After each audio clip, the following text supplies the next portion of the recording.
convido micrófono. Tengo entendido que es una sedación que se utiliza cuando ya son refractarios a otros tratamientos. Por ejemplo, un paciente con mucha Hablemos disnea. más fuerte, Perdón. más allá de que estás con el micrófono y te van a escuchar, pero acá no te escuchamos. Tengo entendido que es una sedación que se utiliza cuando hay otros tratamientos que son refractarios, por ejemplo, una disnea que ya no se calma con morfina, por ejemplo. Entiendo que ya se acude a la sedación paliativa como un último recurso que se tiene. Perfecto, está bien. Una parte, pero otra parte la obviaste porque usaste lo que te estamos preguntando, Claro, que que es la es ¿qué es la sedación? Pero está bien el contexto. ¿Alguien? Es hacerle así al paciente y se queda dormido. ¿Qué es la sedación? Es la administración de sedantes, pero también estoy como... Está bien, no, pero es eso, es la administración de fármacos para disminuir el nivel de conciencia en el contexto de sufrimiento refractario, en general causado por síntomas o por desasosiego. Estas definiciones se repasan continuamente. Últimamente, en los últimos años, es más prolijo y hay consensos de especialistas que se reúnen para revisar los temas, las publicaciones y la mejor evidencia disponible para volver a revisar este tema y hacer una publicación. La última es de enero de este año, así que es bastante fresquita, les puse ahí las anteriores, y es la de la SECPAL. En realidad, esta es la SECPAL adoptó la europea, o fue una revisión europea. Lo negativo de esta revisión es que solo son varones los consultados, llama la atención en el 2021, como si no hubiera especialistas en salud de otros géneros. Así que, y esta es la definición previa, que es un poco la que comentábamos. Administración deliberada de fármacos en las dosis combinadas requeridas para reducir la conciencia en un paciente con enfermedad avanzada o terminal, tanto como sea preciso para aliviar uno o varios síntomas refractarios con el consentimiento explícito, implícito o delegado del paciente. Esta es la última, que se le parece bastante. Elimina lo de enfermedad avanzada o terminal, porque ese es un contexto posible, pero por ahí no el único. Y mantiene consentimiento, fármacos, agrega la palabra de proporcionalidad, que si bien no estaba en la definición anterior, estaba en los gestos que uno hace, ante un sufrimiento insostenible por síntomas refractarios. Bien. Hasta ahí vamos bien, ¿no? Es bastante lógico. Agrega después, la sedación debe seguir siempre un principio de proporcionalidad, siendo el objetivo de alcanzar un nivel de sedación suficiente y de la profundidad necesaria para aliviar ese sufrimiento. Eso parece lógico. Por ahora no los estoy despeinando con ninguna novedad. Y ahora sí, los quiero escuchar a ustedes. Y del otro lado de la pantalla también pueden participar. ¿Es lo mismo sedación y eutanasia? Y si no fuera lo mismo, ¿qué las diferencia? Les estoy spoileando un poco, porque si les hago la pregunta es que probablemente... No es lo mismo porque en la sedación no se genera la muerte del paciente, solo se lo duerme, por decirlo de alguna manera. En cambio, en la eutanasia sí se termina con la vida de la persona. El objetivo y el resultado son diferentes, entonces. El objetivo de la eutanasia, como bien describís, es poner fin a la vida. Y el de la sedación, vimos que no, que es obnubilar la conciencia o disminuir la conciencia para disminuir el sufrimiento. Perfecto. Sí. La pregunta es si esta sedación paliativa es hasta que la persona se muere. Bueno, es una buena pregunta. ¿Alguien tiene una opinión al respecto o un pensamiento? Bien, ¿alguien cree que no, que la sedación paliativa puede no ser hasta el final de la vida? Yo imagino que la sedación paliativa podría acompañar lo que quede de la vida, pero no que tenga como fin último la muerte del paciente. Bien. Eso es un poco más sofisticado. Pero bien, es parte de lo que vamos a explorar. En principio, no es obligatorio que un paciente que tiene sedación en algún momento de su proceso de enfermedad necesite tenerla hasta el final de su vida. Y ahí es donde vamos a diferenciar qué tipos de sedación existen. Pero nos adelantamos un poquito. Explorando esto, dale.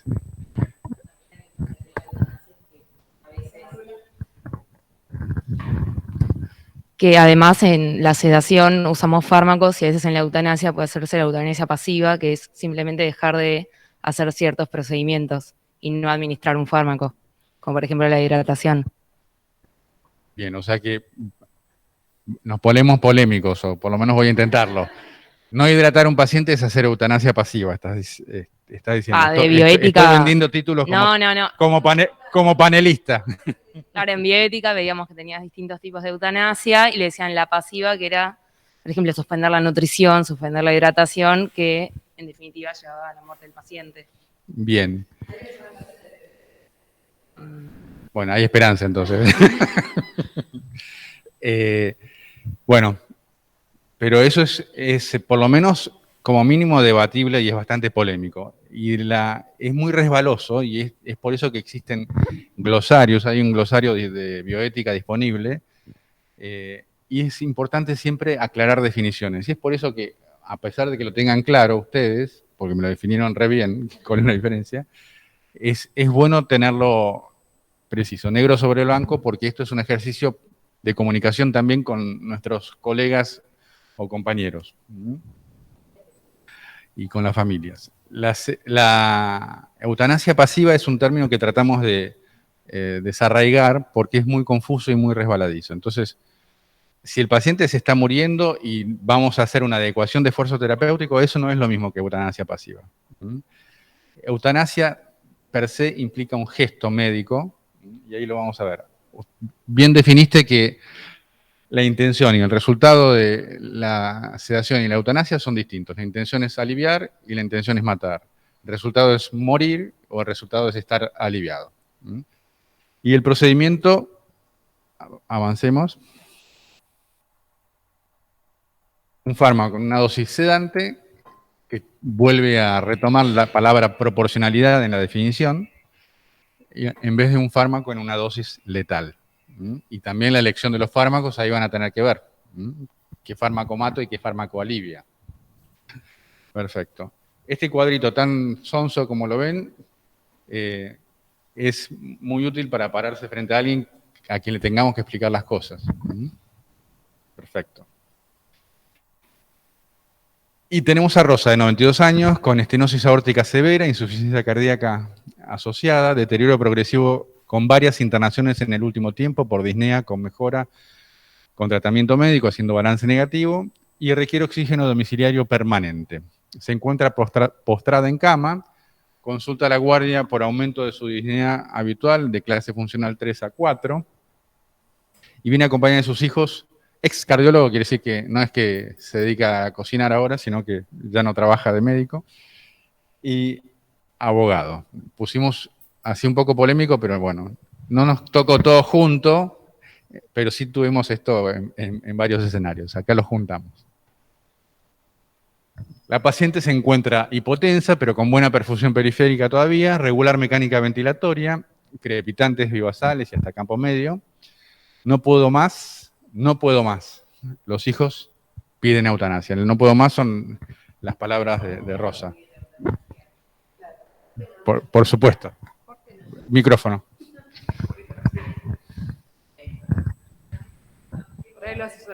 No, igual no fue una pregunta de verdad, fue una pregunta de si el hijo que es abogado pide la eutanasia estando en la Argentina, en donde entiendo que no está regulado, no hay una ley. Los abogados son todos, Así se rigen son, por la así ley son. todos. Eso sería la primera pregunta. Bueno, nada. Estos hijos, ¿qué les parece? ¿Qué están manifestando ahí? Lula dice, Que quieren que le alivien el sufrimiento. O sea, y ellos lo que conocen es la eutanasia para aliviar el sufrimiento. ¿El sufrimiento de quién? Y de todos. claro, de todos. Estamos de acuerdo, de todos. Pero a veces no es tan fácil, porque a veces el paciente no puede no decir esto, uno tiene la percepción de que la está pasando horrible. Cuando nosotros le evaluamos, vemos que por ahí sí no tiene una buena respiración, pero que no siente disnea o que está tranquilo, pero la familia es un espectáculo que a veces es difícil de acompañar. Entonces, en esos casos, también la familia o colegas o compañeros dicen, che, mirá cómo está, ¿por qué no haces algo para que esto se termine más rápido? Y ahí también, sin definiciones, ¿no? Asesinato medicalizado, sedación, eutanasia, ¿qué sería? Eso es algo que tenemos que explorar ahora. Bien.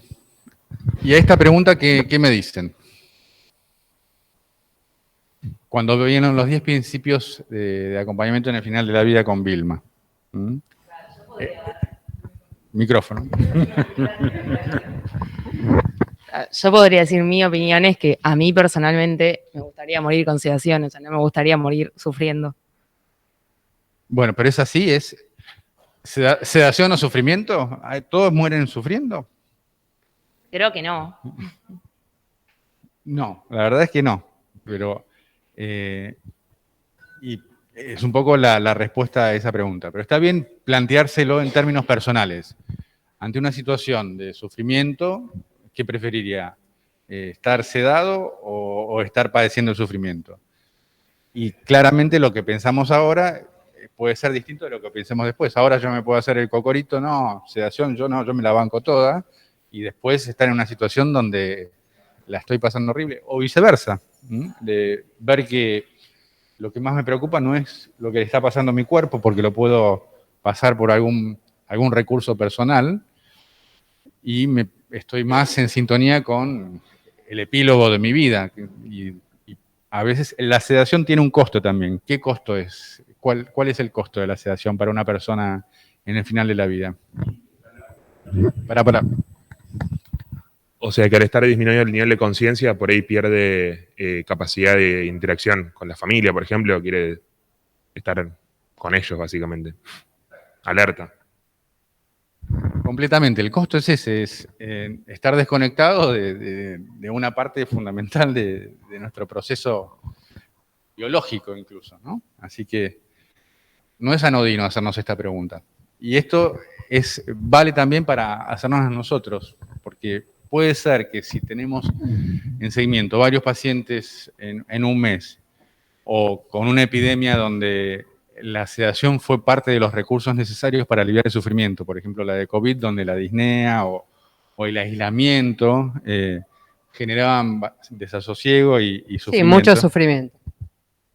Y la proporción de sedación en ese contexto puede haber sido más frecuente que la habitual. Uno puede tener el gesto automático, che, me parece que el señor de la cama 102 está en fin de vida, ¿por qué no? O en la guardia le inicié una medicación para que esté sedado. Y ahí digo, bueno, pero ¿estaba con sufrimiento refractario? ¿Tenía síntomas que no pudimos aliviar? ¿Qué le pasaba? ¿Qué prefería? ¿Necesitaba despedirse de su familia? Yo tengo una pregunta. ¿Sedación es igual a pérdida de o disminución del estado de conciencia? ¿Siempre?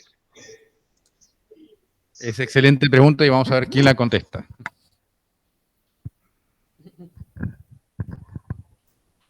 Según la definición que vimos antes, sí. ¿Pero no puede ser medio artesanal también eso? O no sé, me quedé como pensando. Sí, si disminuye la conciencia por algún evento clínico, ¿eso es sedación? No. Entonces, ¿la sedación qué requiere? Un fármaco. Claro, como vimos, el procedimiento es administrar fármacos sedativos para generar la disminución de la conciencia, ¿sí? Pero a un nivel suficiente. No tiene por qué ser... Disminuir la conciencia no quiere decir que esté abolida, inconsciente. claro. Quiere decir que tendríamos que disminuir proporcionalmente la conciencia hasta que ese síntoma sea tolerable, o esos síntomas. No, estoy viendo el volumen de la pantalla. Bien, O sea que la respuesta corta, cuando le hagamos en el examen o nuestros colegas le hagan, digan, ustedes les van a decir, no todos tienen que morir con sedación.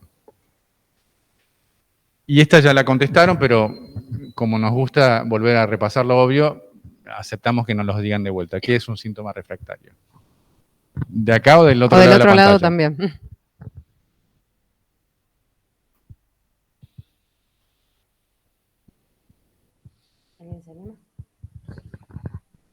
Que no responde a ningún tratamiento que le estemos dando. Bien. Y el tratamiento, por ejemplo, cama 102 está con disnea y le aumenté el flujo de la cánula de oxígeno y sigue con disnea. ¿Ahí ya lo cedo? O sea, supongo que se refiere a que no responde a ningún tratamiento que esté, o sea, cuyo objetivo sea como abolir ese síntoma o tratar ese síntoma para que no esté más y no dar por hecho que no se puede disminuir el síntoma, entonces intentar paliar, digamos, su presencia. Perfecto. Quiere decir que le pusimos una neurona a aliviar ese síntoma. No dijimos, tiene el síntoma, lo sedamos. Le pusimos una neurona, evaluamos cuál era el síntoma, evaluamos si había otros síntomas concomitantes que podían agravarlo, si el aislamiento, si había otra causa emocional que podía atenuarlo o empeorarlo, si está acompañado, si no está acompañado, si sabe lo que le está pasando. Y alguien que tenga experiencia en aliviar síntomas, ¿no? O sea, Buscamos a otros que sepan más. no es justo que hagan equipo. Que un R1 en su primera guardia tome esa decisión solo y sin haber tenido todas las herramientas para saber que hizo lo mejor posible y lo mejor que está disponible para aliviar ese síntoma o esos síntomas. Entonces, en general es algo que tiene que tener una visión de experto para que califique de refractario. Todos los recursos disponibles, porque no es lo mismo estar en, no sé, en un pueblito del interior del país que en este lugar, por ejemplo. Pero tengo que poner en marcha todos los recursos disponibles para aliviar ese síntoma. Si no se alivió, ahí tengo que decir que es refractario. Bien. Y ahí va, ¿no? Un síntoma que puede ser no puede ser adecuadamente controlado a pesar de intensos esfuerzos, o sea, idóneos, para identificar un tratamiento tolerable que no comprometa la conciencia del paciente o que su alivio no pueda lograrse en tiempo razonable. Esto también es importante, porque imaginemos otra vez el contexto de pandemia. Pobre señor de la cama 102 estaba con una cánula de oxígeno, se le acabó no había oxígeno central y se le acabó la botella de oxígeno. No, el camión llega mañana con más tubos. El tiempo no es tolerable en esa situación. Obviamente que lo ideal sería tener oxígeno y algo tan vital como eso tendríamos que tener una buena gestión de recursos, pero pongo un ejemplo dramático para decir, bueno, si llega mañana el próximo tubo, no es un tiempo que uno puede esperar para decir, che, bancá que ya viene. Eso. Bien. Bueno, aquel que no se puede aliviar o los efectos adversos son inaceptables del tratamiento en cuestión o el tiempo hasta el potencial alivio es excesivo en un contexto de que le está pasando mal, de sufrimiento que obnubila. Bueno, ¿cuál es el objetivo? Eso ya lo vimos, es disminuir la conciencia. Por ahí no hasta que no haya ningún contacto, sino hasta aliviar el sufrimiento. ¿Y cuál es el que no persigue? Bueno. El objetivo que no persigue es la muerte. Y además, no disminuir la conciencia más de la necesaria.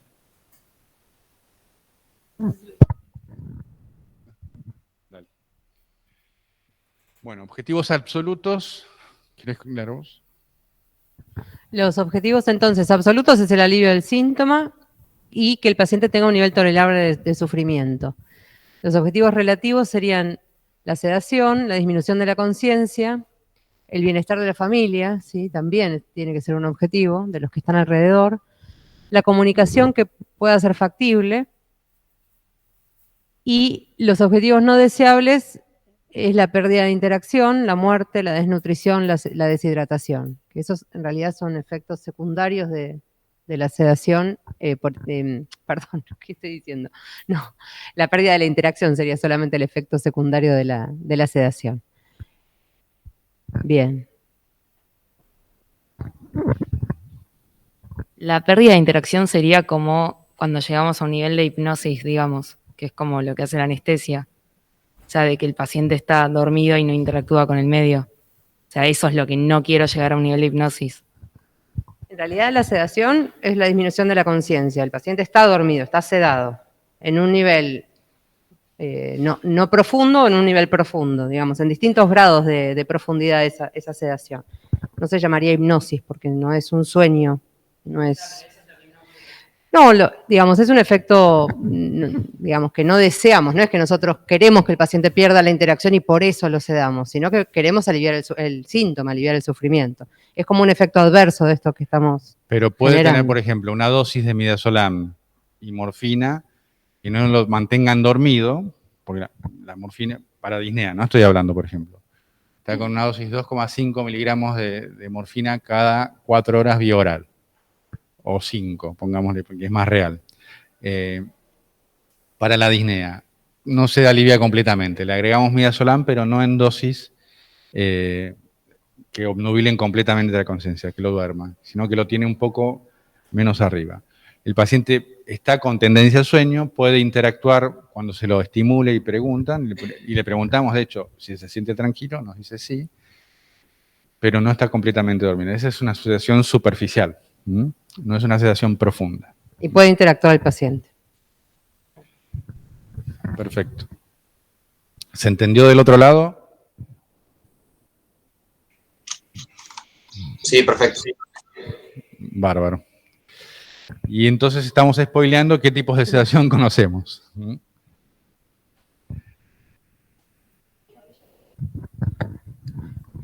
Con opioides y benzodiazepinas.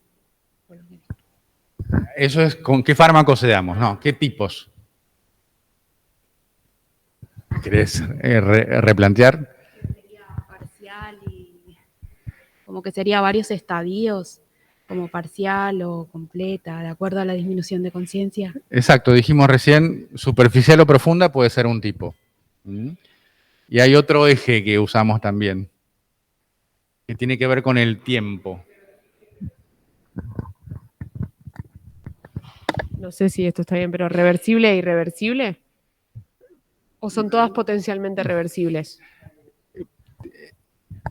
Todas deberían ser potencialmente reversibles, digamos. Ninguna sedación es en sentido único, sino estamos haciendo otra cosa, ¿no? Pero tiene un poco que ver con eso, con la temporalidad en otro sentido. Intermitente o continua. Puedo tener alguien que tiene, por ejemplo, una excitación psicomotriz por un desasosiego, una hipercalcemia, que además de tratar la hipercalcemia, tengo que darle neurolépticos para calmar su delirium. Y pasado ese momento, el paciente puede volver a estar perfectamente bien, volver a conectar, volver a ir a su casa, y ahí no tuve que hacer una sedación continua o ininterrumpida. Esa fue una condesa. Y uno se lo puede proponer de antemano. No quiero yo que el paciente necesariamente tenga una sedación continua, sino que la voy a querer para este episodio nomás. ¿Existe sedación intermitente en alguien, o sea, paliativo, que ya está con cuidados paliativos, o sea, en el final de su vida, o no? Bueno, sí existe y hay que definir cuál es el final de la vida. Si es una sedación en agonía, que pensamos que el paciente está en el proceso de morir, y decimos horas o días, eso sería una situación de agonía, o en una situación donde ya sabemos que el paciente no tiene tratamiento curativo y se va a morir de su enfermedad, pero por ahí no en esta intercurrencia. Entonces, o en estos días, ahí es donde se define. Pero sí existe en una situación donde hemos definido que el paciente tiene todos los criterios de fin de vida a corto plazo, que son los que otra vez estuvieron evaluando con Milma, ahí podemos decir, bueno, si hacemos una sedación, probablemente sea una sedación continua en este caso, si el sufrimiento es refractario. Pero otra vez, a veces no tenemos la respuesta o el plan definitivo. Y lo que hacemos es tratar de aliviar esta situación, reevaluar a ver si el paciente puede mejorar en lo que generó ese desasosiego o esa situación de sufrimiento no aliviable y ver si podemos después retirar esa medicación para no quedarnos solo con la parte negativa de la sedación, que es imposible compartir ese tramo de la vida con la persona, o que esa persona lo atraviese en conciencia, si es su elección. Entonces, tanto profunda como superficial, continua e intermitente son ejes que se pueden cruzar. Podemos tener una de cada. ¿Cómo evaluamos el nivel de conciencia? No hay una escala per se ideal para pacientes en situación de cuidados paliativos para decir, esta es la mejor escala. Este es el Ramsay que se usa en terapia intensiva, que es bastante bien, y lo usamos cuando monitoreamos el PAMPA con nuestros residentes, y es una manera de transmitir, bueno, el paciente está con un nivel 6, un Ramsay 6, y sabemos que por lo menos no está teniendo sufrimiento no aliviado. Por ahí no es volviendo a la pregunta que hacían antes, ¿siempre tiene que tener un nivel 6? No. Idealmente tendría que tener un nivel 2, que está normal. Pero bueno, cuando no se puede, vamos variando la medicación para lograr eso. Eso es para saber lo que es la glabela, ¿no? A veces nos olvidamos. Lo estimulamos acá y el paciente puede reaccionar o no. El RAS también. El RAS también lo usamos. Lo usan mucho en terapia intensiva el RAS.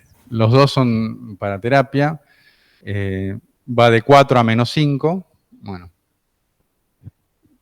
Y esto está bueno que usen alguna o las dos porque se comparten después. ¿Ambos se utilizan para evaluar el nivel de conciencia bajo los efectos de la sedación?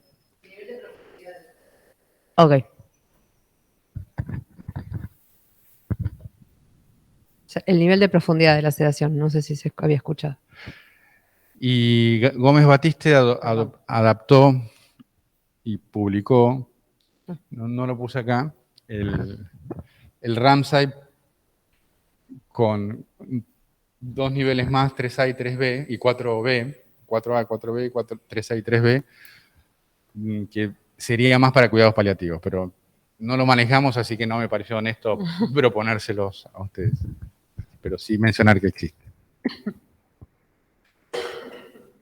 Bueno, ¿cuándo le indicamos entonces? Cuando un síntoma es refractario, dijimos, ¿no? Después de intentos sostenidos e idóneos para aliviarlo. ¿Y cuáles son esas situaciones donde pueden aparecer síntomas refractarios? ¿Cuáles son esos síntomas refractarios? Dolor, disnea, no se me ocurre otro. Dolor, disnea. Agitación. Agitación, sí. Sí a las 3.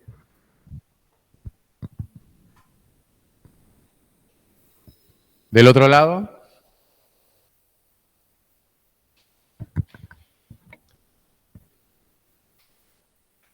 La sedación fue efectiva, los dormimos a todos.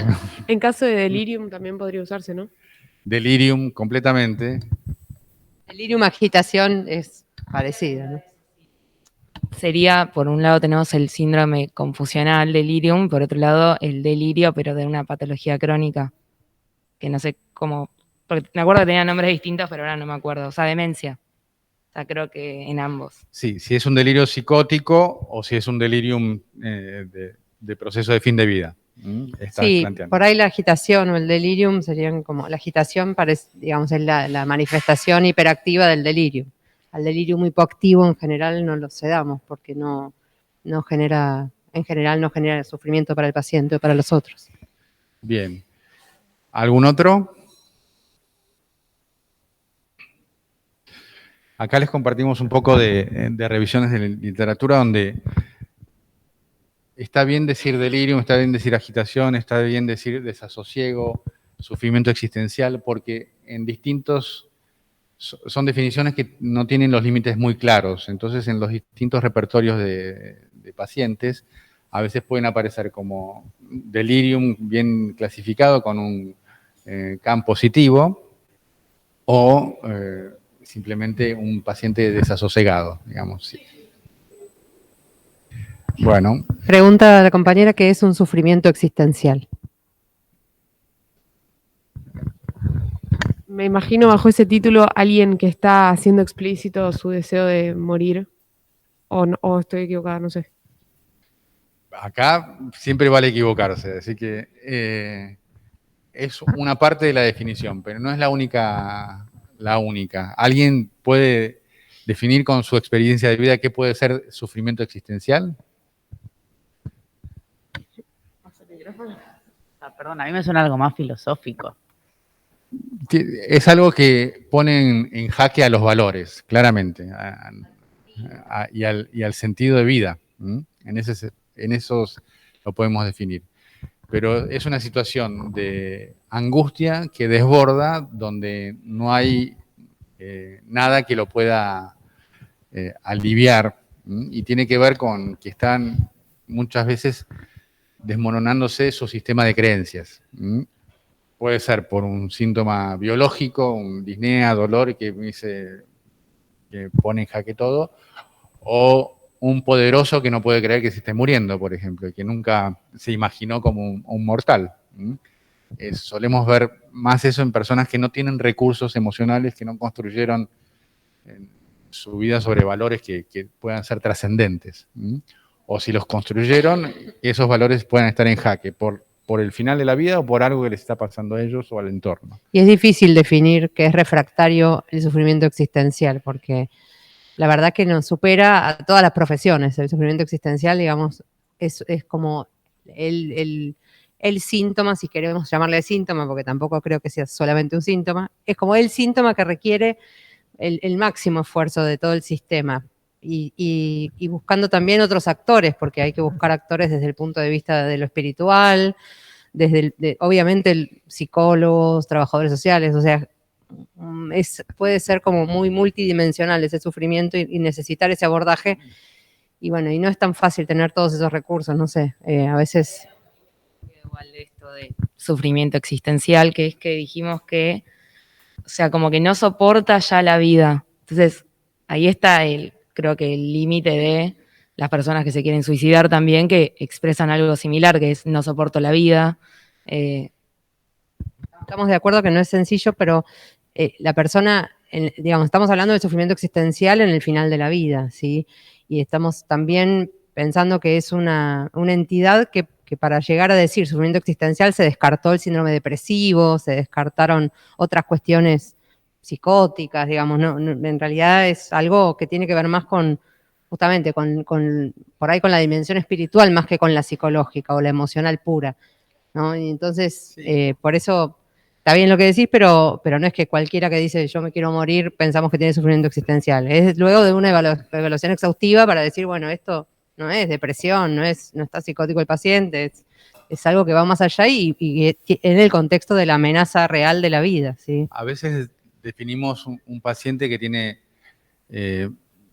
falta de recursos de afrontamiento, ¿no? Que no construyó cosas suficientes como para tener cierta solidez frente a un escenario desfavorable, ¿no? Eso puede ocasionar un sufrimiento existencial, pero no es obligatorio, porque esos recursos pueden aparecer y por ahí no los necesito antes. Así como hablamos de dolor total, y a veces es difícil definir dolor total, y cuando uno abraza ese concepto, después lo empieza a ver en todos lados, y muchas veces no es dolor total, el sufrimiento existencial tampoco es algo tan prevalente. Pero sin duda es algo subjetivo, y sin duda es algo que merece atención. Y por ahí la respuesta no sea la sedación, eso es ante el fracaso o la refractariedad de la experiencia de sufrimiento. Hablaron de disnea, hablaron de dolor, hablaron de delirium, de agitación, hablé de desasosiego. ¿Cuáles les parecen en frecuencia que van a ser las mayores indicaciones de sedación? Disnea y dolor. Bien, ¿están de acuerdo? Bueno, están equivocados. ¿Y por qué están equivocados? No porque pensaron mal, sino porque estamos con mejores herramientas para aliviar la disnea y el dolor desde los últimos 20 años, digamos. Nos fuimos poniendo más duchos para aliviar estos síntomas, pero los síntomas supratentoriales, digamos, los que tienen que ver con la esfera emocional, no pudimos muchas veces en el final de la vida lograr aliviarlos de manera efectiva. Entonces, la mitad de las veces que vamos a indicar sedación, en general va a ser por delirium terminal, por agitación, por desasosiego o por síntomas que tienen que ver con lo emocional. Y las menos de las veces va a ser por disnea, por dolor, por náuseas y vómitos, digamos, por situaciones biológicas o síntomas físicos. Sí. Ahí ven abajo, ¿no? En el rejunte. Distrés psicoespiritual, ansiedad y miedo, delirio, la suman 22%, angustia, 14%. Ya tenemos casi la mitad de los síntomas involucran, y el dolor es solo 20%. Recuerdo cuando yo era chiquitito como ustedes, apenas más grande, en el 99 fui a un congreso en Suiza donde presentaban la gran serie de pacientes en sedación, hicieron un repertorio, un equipo israelí. 50% de las causas de sedación eran por dolor en ese momento. Y tiene que ver con esta evolución, que fuimos más hábiles para detectarlo y para aliviarlo. Probablemente cuando ustedes tengan nuestra edad y no lo puedan creer, esto sea muy distinto. Y ya sepan aliviar muchas cosas más. Puede ser que estos síntomas, por ejemplo, la angustia o el delirio, sea más frecuente en aquellas personas que por ahí no tienen un buen acompañamiento en sus últimos días de vida, o por ahí una contención familiar, o no sé si se ve eso, si es más frecuente. O sea, yo lo relaciono más que nada por una de las causas del delirio, que puede ser por ahí desorientación, pero no sé si es así. No estamos escuchando mucho gente del otro lado de la pantalla, así que pueden intervenir. No sé si le quieren contestar o agregar algo a la pregunta.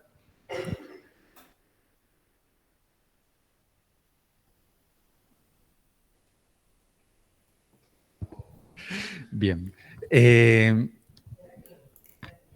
No, me parece. ¿Nos escuchan del otro lado? Aunque sea, díganos sí.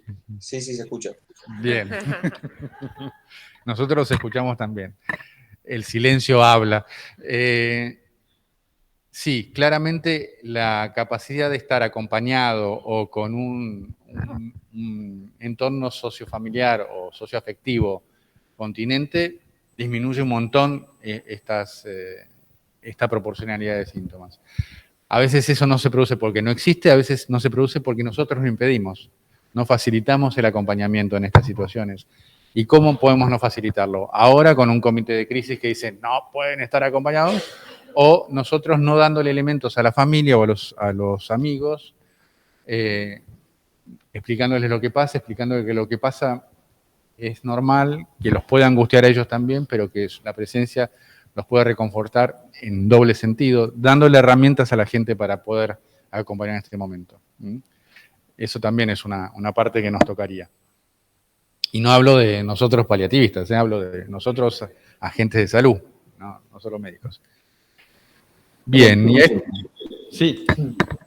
En el caso de las hemorragias alveolares difusas, digamos, eso lo englobamos dentro de la disnea y se trata como cualquier otra, o sea, en el sentido de que vamos a considerar, bueno, tiene disnea y es refractaria, entonces va directamente a sedación paliativa, o se considera como aparte una de las indicaciones. No sé la respuesta, si la hemorragia cerebral difusa da disnea siempre. Yo desconozco esa situación. No, la alveolar, digo, Ah, ok. Me parecía raro. Depende del contexto, que digamos, no sedamos patologías, ¿sí? Sedamos a un paciente, a una persona que está sufriendo por los síntomas que evaluamos en una situación de un proceso de enfermedad. Así que es muy difícil contestarte hablando solamente de una entidad, ¿no? Fisiopatológico, una patología. Pero está bueno pensar eso, porque es cierto que hay en los trabajos de revisión de cuál es el porcentaje de sedación que se produce en cada servicio, se establece un promedio de 17%, entre 17 y 20% es más o menos la tendencia a sedación prepandémica, vamos a decir, de los pacientes. Pero varía mucho, depende de la población a la que atendemos. Si atendemos cáncer de cabeza y cuello, por ejemplo, que son cánceres que son muy deformantes, que afectan la vía aérea, que pueden tener sangrados, por ahí el porcentaje de sedación es mucho más alto. Si atendemos una población joven, puede variar. No, en este hospital no tenemos jóvenes casi nada, es excepcional, así que tenemos nuestro propio porcentaje de sedación. Y también es difícil a veces definirlo, y en las revisiones eso se critica mucho, ¿a qué le llamamos sedación? Si yo le doy morfina a un paciente para la disnea, en dosis para disnea, no estoy sedando a ese paciente, estoy aliviando el síntoma. Sedar al paciente es obnubilar la conciencia porque no puedo aliviar el síntoma. Así que es a revisar, pero está bueno saber que hay patologías que pueden ir más acompañadas de sedación, es cierto, pero después es caso por caso.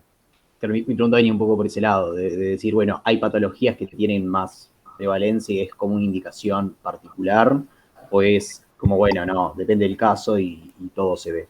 Tal cual, es así. Depende del caso, depende del contexto y la situación del paciente, porque probablemente un paciente con hemorragia alveolar difusa que esté en una situación, no sé, de salud, que esta es solo la única patología que tiene y es aguda, por ahí lo llevemos a la terapia intensiva y hagamos todo lo que está en nuestras manos de tratamientos invasivos y lo ventilemos y hagamos diagnóstico y le demos un tratamiento si es posible. O sea, a eso voy de que no es la patología, sino que tiene que ver con la evaluación bien global de la situación del paciente, no solo clínica, sino, bueno, sí, clínica más que nada, pero en el proceso de enfermedad. Y estamos hablando de sedación paliativa que tiene que ver con las enfermedades que están en general en estadio terminal, ¿sí? Perfecto.